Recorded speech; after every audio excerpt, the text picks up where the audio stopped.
Hi guys, welcome to my YouTube channel. आज का video ना थोड़ा लंबा बनने वाला है यार, तो प्लीज़ थोड़ा 1.5x पे भी देख सकते हो आप लोग, ताकि जल्दी हो जाए और आपका टाइम भी वेस्ट ना हो। बट वीडियो लास्ट तक ज़रूर देखना, क्योंकि बहुत सारी इंपॉर्टेंट चीज़ें और बहुत सारे टॉपिक्स हम एक दूसरे के साथ शेयर करने वाले, क्योंकि आज मैं इधर से बोलने वाली हूँ और आप उधर से वो सब कुछ फील करने वाले और अगले आपके रूटीन में वो ऐड ऑन करने वाले हो। सो आज का टॉपिक जो मतलब most important subject of NEET, physics, जिससे बहुत डर है सबको, क्योंकि आप जब 11th में भी आते हो तब मैंने देखा यार, बहुत सारे लोग पहले से ही आपको बहुत डरा कर रखते कि फिजिक्स फिजिक्स फिजिक्स सबको हार जाती, क्योंकि मोस्ट ऑफ द लोगों का क्या होता है कि मैथ्स से डरे हुए होते हैं और फिर बायो ले लेते हैं और उनको लगता है कि अरे हो जाएगा, बट वही मैथ्स का कैलकुलेशन फिर इधर फिजिक्स में दिक्कत देता है कि सब कुछ आता हुए भी आपका कैलकुलेशन सही नहीं है, इस कारण फिर फिजिक्स खराब होते जाता है और फिर आपका कॉन्फिडेंस लो होता है। हाँ, मेरी बात अलग थी कि मेरा मैथ्स भी ठीक था, तो इस वजह से मुझे कैलकुलेशंस में कोई इतनी ज़्यादा प्रॉब्लम नहीं आती थी। अगर आई भी तो थोड़ा बहुत सिली मिस्टेक वगैरह है कि 2+2 4 की जगह 5 कर दिया ऐसे ही हो तो होता है। सो आज हम ना स्टेप वाइज समझेंगे कि आपको क्या करना है। फर्स्ट थिंग मैं आपको एक ये बता देती हूँ कि वेटेज कैसे होने वाला है आपका चैप्टर्स का, और आपको इस वजह से कैसे कैसे चैप्टर्स को प्रिपेयर करना है। फिर हम देखेंगे कि शॉर्ट नोट्स कैसे बनाने, फिर आपको और क्या क्या एक्स्ट्रा चीज़ें करनी। सो मैंने कुछ ये लिस्ट बना के रखी है जिसमें स्मॉल वेटेज मैंने लिखा है। जैसे फर्स्ट आपका यूनिट होता है मैकेनिक्स, जो 11th का। हाँ, ये भी बता देती हूँ मैं आपको कि 11th और 12th, 11th आपका एज अ मतलब इसके वाइज की मटेरियल वाइज 60% पोर्शन आपका 11th का है और 40% आपका 12th का है, अगर चैप्टर को कंपेयर करें साइज लेंथ के हिसाब से। बट अगर क्वेश्चनिंग देखी तो 12th आपका 40% अगर फिर भी कैरी कर रहा है, फिर भी उसके क्वेश्चंस आपके 60% 12th से आते हैं नीट में और 40% आते हैं आपके 11th से। तो ध्यान में रखो कि आपको 12th पे ज़्यादा फोकस करना है। बट अगर 11th के ऐसे कुछ चैप्टर्स है जिनकी अगर बेसिक्स आपकी एकदम अच्छे से है, तो फिर आप 12th एकदम आसानी से कर सकते हो, क्योंकि वो रिलेटेड चैप्टर्स है।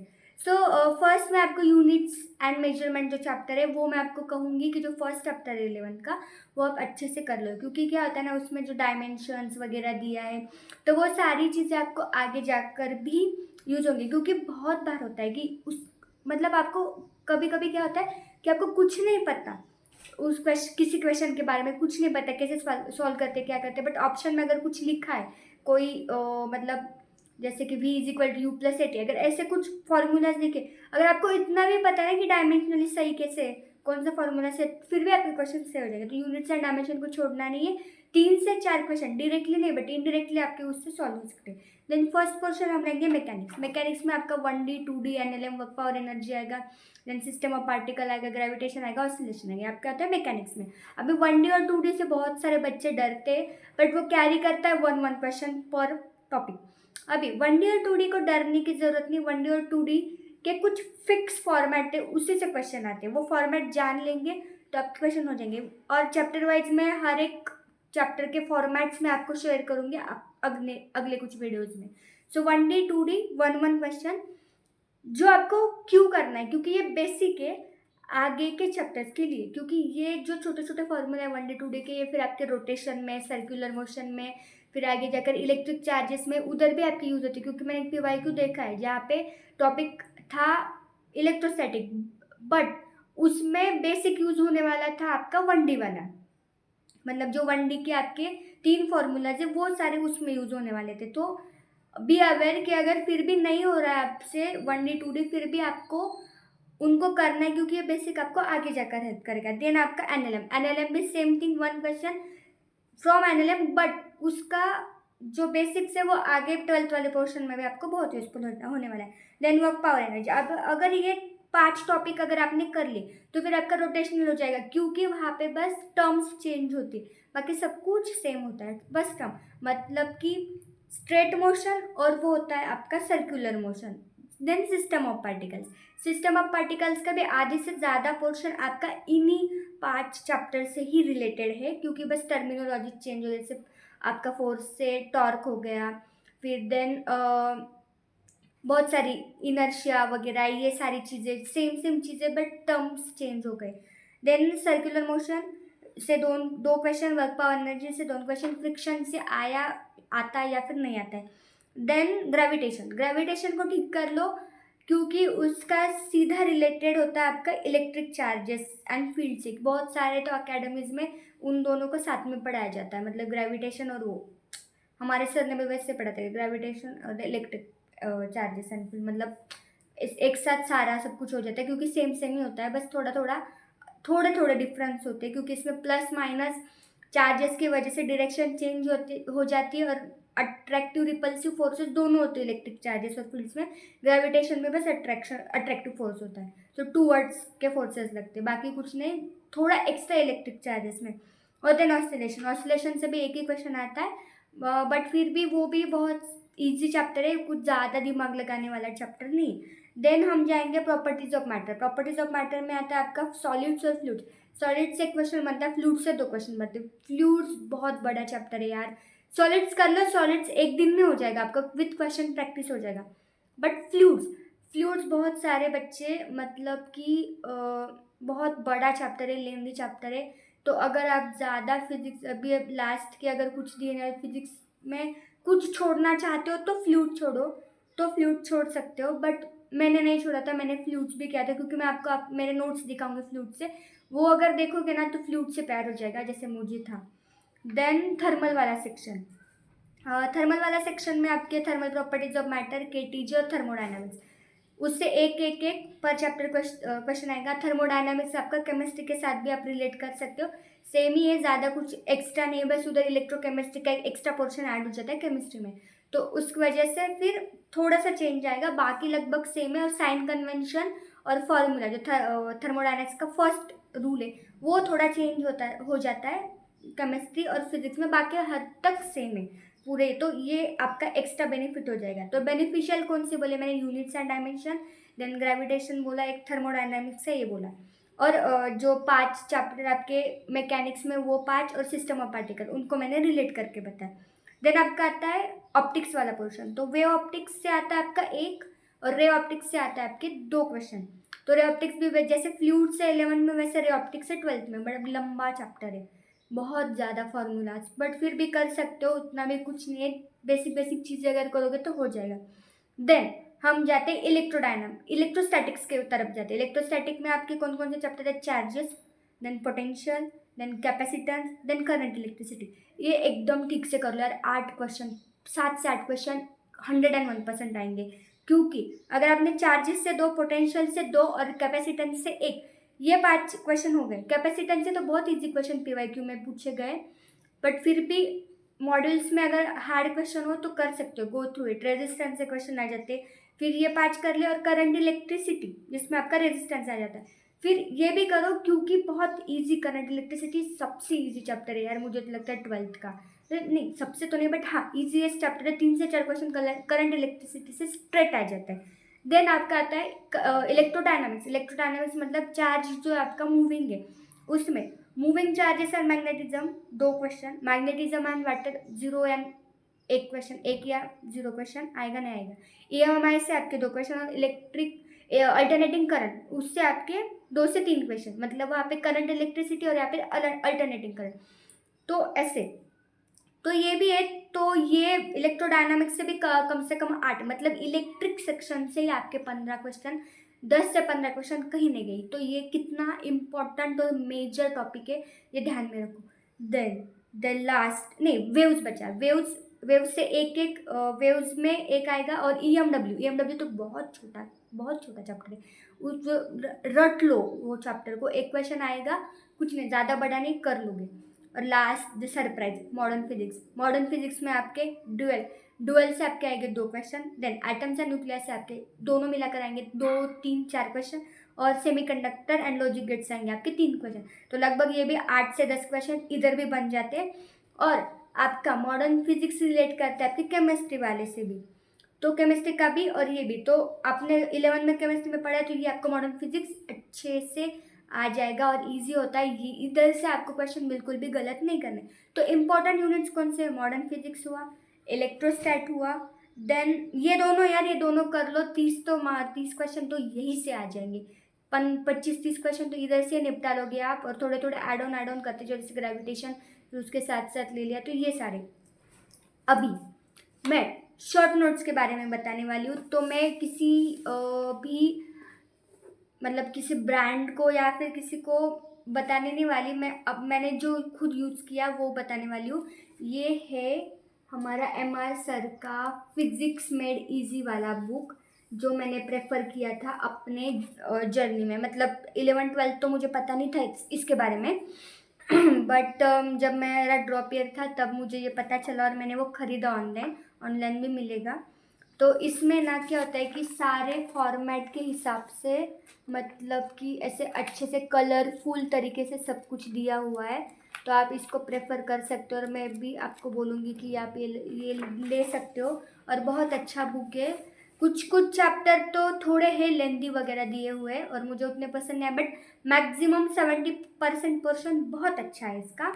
तो आप भी इसको खरीद सकते हो, फिजिक्स मेड इजी जो MR सर ने बनाया हुआ है।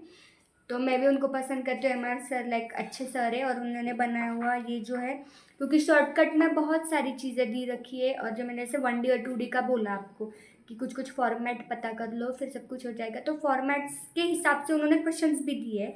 तो आप इसको एज ए शॉर्ट नोट्स के जरिए भी यूज़ कर सकते हो, क्योंकि मैंने बहुत सारे इंटरव्यूज में भी देखा है कि बच्चों ने बोला है, टॉपर्स ने, कि हमें फिर शॉर्ट नोट्स यूज़ करने की ज़रूरत नहीं पड़ी, क्योंकि इतना अच्छा बुक है। सो मैं ये प्रेफर करती हूँ, आप अगर यूज़ करना चाहो तो कर सकते हो। कुछ ज़्यादा प्राइस भी नहीं, 525 है, कुछ डिस्काउंट करके आपको मिल जाएगा, उतना महंगा नहीं जाता है। फिर मैं आपको बताऊंगी मेरे नोट्स। ये थे मेरे जो फिज़िक्स के शॉर्ट नोट्स, मतलब ये फिज़िक्स में डी के जो ऐसे बड़े बड़े चैप्टर्स थे, और बहुत मतलब मुझे पढ़ना पड़ रहा था, क्योंकि बीच बीच में क्वेश्चंस भी दिए उन्होंने। तो मैंने क्या किया, तो उस चैप्टर्स का विद मेरे टीचर्स के नोट्स, तो उनको थोड़ा कंबाइन करके कुछ कुछ चैप्टर्स के मैंने शॉर्ट नोट्स बना लिए। जैसे कि मैंने आपको बोला कि फ्लूइड, ये रहा मेरे फ्लूइड के नोट्स। तो ये फ्लूइड के नोट्स है, तो मैंने जैसे दिखा दूँ आपको, बस 2 पेजेस में मैंने फ्लूइड्स ख़त्म कर लिया है, ज़्यादा मुझे टाइम नहीं लगा। 2-2.5 पेज में मैंने फ्लूइड्स ख़त्म कर लिया। देन 1D वगैरह स्टार्ट किया था, बट मैंने उतना ज़्यादा किया नहीं। फिर ये मैग्नेटिक्स वाला क्वेश्चन है इसके, और कुछ शॉर्ट नोट्स मैंने हैंड रिटन नोट्स ऐसे पेजेस के फॉर्म में भी बनाए, तो ये भी कुछ थे। और देन द लास्ट पोर्शन जो सब लोग मिस करते और कोई भी आपको करने के लिए प्रेफर नहीं करता, बट मैं करूँगी। हमारे फिज़िक्स के सर ने हमें जो NCERT की NCERT के फिज़िक्स NCERT की जो समरी है लास्ट में, वो पढ़ने के लिए कही थी, और उससे उन्होंने हमें बोला था कि उसको हाईलाइट कर लो। जैसे कि मॉडर्न फिज़िक्स से बहुत सारी क्वेश्चन से वो सीधा वहाँ से आ जाती। जैसे देखो अभी ये कौन सा चैप्टर है, इलेक्ट्रोमैग्नेटिक वेव, मैंने देखो कैसे इसको हाईलाइट करके रखा था, ताकि मैं लास्ट टाइम पे मैं उसको रीड कर सकूं। मैं आपको और भी दिखाती हूँ।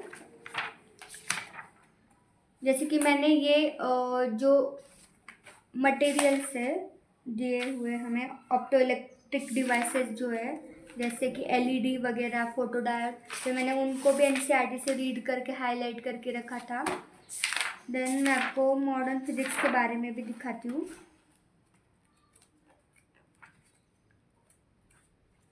देखो ये मॉडर्न फिजिक्स के है, तो मैंने समरी को हाईलाइट करके रखा है। और फिर मैंने मॉडर्न फिजिक्स का ना एक्चुअली, देखो मॉडर्न फिजिक्स की थ्योरी मैंने जो रीड किया समरी से, उसको मैंने ऐसे हैंड रिटन फॉर्म में भी लिख के रखा था। चाहो तो आप ये भी कर सकते हो, अगर टाइम आपके पास है तो कर सकते हो, क्योंकि मैंने तो लास्ट में किया। आप चाहो तो ये भी कर सकते हो। अब आते क्वेश्चंस पे, क्वेश्चन प्रैक्टिस पे आते। देखो गाइस, बहुत सारे लोगों का ना ये बहुत ही डेंजरस, मतलब लोगों कॉम्प्लिकेट कर देते अपने आप को, कि LN करूँ, आकाश करूँ, PW करूँ, अनअकैडमी करूँ, ये करूँ वो करूँ। भाई कुछ भी करो, कोई भी एक उठाओ, हर एक में क्वेश्चंस सेम ही है। मैंने खुद ने देखा है, सब कुछ ट्राई करके मैंने शुरुआत में देखा था, सबके क्वेश्चंस 90% सेम। थोड़ा सा लैंग्वेज चेंज होगा, थोड़ा सा तरीका चेंज होगा, बट लगभग सब कुछ सेम है। तो कोई भी एक उठाओ जो आपको अच्छा लगे, जिसका क्वेश्चन फॉर्मेट आपको अच्छा लगे वो उठाओ, फिर उसका सब कुछ सॉल्व करो, एक भी क्वेश्चन सिंगल रखना नहीं। मैं पहले 11th-12 में आकाश में थी तो मैंने वही कंटिन्यू करा, मैंने अपने रिपीट जो मैंने किया तब ड्रॉप ईयर में भी मैंने वही आकाश को ही फॉलो किया, पूरा साल उसी के क्वेश्चन को मैंने सॉल्व किया। देन पीवाईक्यू को, फिजिक्स के पीवाईक्यू को बिल्कुल भी छोड़ना नहीं। उससे ही आपको पता चलेगा कि फिजिक्स में मुझे कितना आता है। अगर कोई टॉपिक पढ़ के आओ तो उस टॉपिक के पीवाईक्यू पहले उठाओ, ताकि आपके अंदर कॉन्फिडेंस आएगा कि मुझे वो आता है। और अगर कुछ भी छूट रहा है तो तुरंत जाओ टीचर के पास, फिर से पढ़ो, फिर से करो। मैक्सिमम फिजिक्स अच्छा करने का एक ही तरीका है, मैक्सिमम क्वेश्चन प्रैक्टिस। लोग बोलते 20-25 क्वेश्चन सॉल्व कर लो, नहीं, 100 क्वेश्चन एक एक चैप्टर पे, 100-200 क्वेश्चन जब तक प्रैक्टिस नहीं करते तब तक उस चैप्टर को आपका अच्छा हुआ ये नहीं मानना है। बार बार क्वेश्चन प्रैक्टिस करनी है और बार बार शॉर्ट नोट्स को आपको पढ़ते जाना है। मैंने एक अपने प्रीवियस वीडियो में भी बोला था डेली शेड्यूल वाले कि शॉर्ट नोट्स को ऐड करो अपने डेली शेड्यूल में। हर दिन एक दो चैप्टर्स फिजिक्स के भी ऐड कर लो और उसको रीड करते जाओ फॉर्मूलाज को, ताकि आपको वो इजी लगने लगे। देखो, मैंने एक अपने विशाल सर का भी वीडियो आपके लिए डाला था, तो उन्होंने भी उनके वीडियो में यही बोला कि यार जब physics is all about calculation आपके ठीक होने चाहिए एकदम से, मतलब बेसिक्स कैलकुलेशन, उसमें गलती मत करो, सब कुछ आएगा और कैलकुलेशन गलत कर दे तो बहुत बड़ा फिर आपको उसका लॉस होगा। देखो, फिजिक्स का क्वेश्चन सॉल्व करते वक्त कभी भी आपका ध्यान पूरा क्वेश्चन के अंदर होना चाहिए, जब from the first word to the last word. आप जब जैसे जैसे पढ़ रहे हो आपके दिमाग में क्वेश्चन का सॉल्यूशन फ्रेम होना चाहिए। ठीक है, इस लाइन के लिए ये फॉर्मूला लगेगा, ठीक है, ये इस चैप्टर का क्वेश्चन है, इस टॉपिक का क्वेश्चन है, उसमें ये फॉर्मूला यूज होता है, ओके, इसमें ये इन्फॉर्मेशन दी, वो इन्फॉर्मेशन आपको आपके दिमाग में फिट करनी है, अंडरलाइन करना है क्या क्या क्वेश्चन में दिया है, कौन से फॉर्मूले। बेसिक्स फॉर्मूले तो हमेशा याद ही रखना। फिर से बोलो, यूनिट्स एंड डायमेंशन इसीलिए करो क्योंकि बेसिक्स फॉर्मूले जो है वो अपने दिमाग में एकदम ऐसे स्टक करके रखो कि क्वेश्चन पढ़ते वक्त वो फार्मूला आपके दिमाग में आने चाहिए कि क्या क्या क्या क्या फार्मूला यूज़ होगा और कैसे कैसे मैं ट्राई करूँगी। सो ये एक क्वेश्चन सॉल्व करने का तरीका यही है फिजिक्स का कि पढ़ते वक्त अच्छे से ध्यान से पढ़ो और एक चीज़ को लिखो और फिर क्वेश्चन सॉल्व करो और कैलकुलेशन करो। That is physics. बस फिजिक्स ख़त्म हुआ। इन सब चीज़ों को अगर स्टेप बाय स्टेप भी आप करोगे, टीचर्स के नोट्स, क्लास में फुल अटेंशन, जब टीचर कोई टॉपिक पढ़ाने के बाद मोस्ट ऑफ द टीचर्स मेरे तो थे कि टॉप बस पढ़ा करने चले जाते, टॉपिक के बाद कुछ क्वेश्चंस भी आपको देते क्लास में, इज़ द बेस्ट वे। उन क्वेश्चंस को अच्छे से सॉल्व करने का प्रैक्टिस करो क्लास में ही, ताकि आपका कॉन्फिडेंस क्लास में ही इतना डेवलप हो जाए कि घर पे आने के बाद आपको बस यार क्वेश्चन देखा सॉल्व किया। देन लास्ट मंथ के लिए भी मैं आपको कुछ ट्रिक्स बता रही हूँ कि जैसे लास्ट मंथ आएंगे ना तो फिर ना ज़्यादा मन नहीं होता क्वेश्चन सॉल्व करने में, तब रैंडम क्वेश्चन होता है, अच्छा ये टॉपिक से मुझे ये टाइप के क्वेश्चन मुझे आते हैं, ये टाइप के क्वेश्चन आते हैं, फिर सॉल्व नहीं करना है, सीधा आगे जाना है। बट शुरुआत में हर एक क्वेश्चन सॉल्व करके देखना है। मैक्सिमम पोर्शन आपके डेली शेड्यूल का फिजिक्स के लिए रखो, क्योंकि फिजिक्स ही आपको आगे जाकर, बोलते bio is the like maximum portion, I know, but bio सब लोग कर लेंगे, केमिस्ट्री लगभग सब लोग कर लेंगे, फिजिक्स ही ऐसा जेम जो आपको बाकियों से हटके बनेगा, बाकियों से अलग बनाएगा। देखो, इस बार 2025 का अगर पेपर देखा तो फिजिक्स वॉज लाइक टफेस्ट तो था, एक तो पेपर भी टफ था और फिजिक्स तो उसमें उससे ही ज़्यादा टफ था। तो मुझे तो यही है कि यार कैसे भी हो एक्यूरेसी डेवलप करो। जैसे मेरे इस साल फिजिक्स के 100 मार्क्स आ रहे हैं, शायद आपको सुनते वक्त लग रहा है कि कितने कम मार्क्स है, बट यार पिछले साल के 100 और इस साल के लाइक मतलब पिछले साल के 150 160 और इस साल के 100 लाइक सेम है यार, बहुत ज़्यादा सिमिलर है, 140 150 सेम है। सो आप भी अगर 150 प्लस लाना चाहते हो 2024 के पेपर जैसा अगर पेपर आए तो इन सब चीज़ों का आप बिल्कुल फॉलो करो। मतलब बहुत सारी क्वेश्चन प्रैक्टिस, बहुत सारे एफर्ट्स आपको फिजिक्स के लिए देना है। ज़्यादा टेंशन नहीं लेना है कि फिजिक्स के मार्क्स नहीं आते, ये आपके प्रैक्टिस के ऊपर डिपेंड करता है। आप जितनी ज़्यादा प्रैक्टिस करोगे उतने ज़्यादा आपके अच्छे नंबर आएँगे। और फिर उसके टीचर्स के साथ अच्छे से बना कर रखो यार, क्योंकि चाहे जब मन करे उनको कॉल करके बोलो सर नहीं आ रहे हैं मुझसे, नहीं हो रहा है, ताकि बोल सको आप, क्योंकि आप टीचर से अगर डर बना के रखोगे तो फिज़िक्स से ऑटोमेटिक डर बनेगा। तो अब मेरे तो ज़्यादातर जितने भी टीचर फ्रेंड्स जो है, मतलब हमारे इधर होता है कि टीचर हमारे फ्रेंड्स जैसे, तो मेरे मैक्सिमम टीचर फ्रेंड्स फिज़िक्स के ही है। मेरी ज़्यादा फिज़िक्स के टीचर से बनती थी, इस वजह से मुझे मज़ा भी आता था फिज़िक्स करने में। तो यही है, दोस्तों के साथ भी जब बैठो तो फिज़िक्स के रिलेटेड कुछ चीज़ों के बारे में बातें करो, और कुछ नहीं, इतनी सारी बातें। अगर अच्छा लगे आपको तो ये ज़रूर ट्राई करना, और फिज़िक्स से डरना नहीं। मैंने कुछ इम्पोर्टेंट चीज़ें, इम्पोर्टेंट टॉपिक्स भी देख कर रखे, तो वो भी देखना, वो उनको भी फॉलो करो और स्टेप बाय स्टेप जाओ, सब कुछ ठीक होगा। और all the best, bye bye, thank you for watching.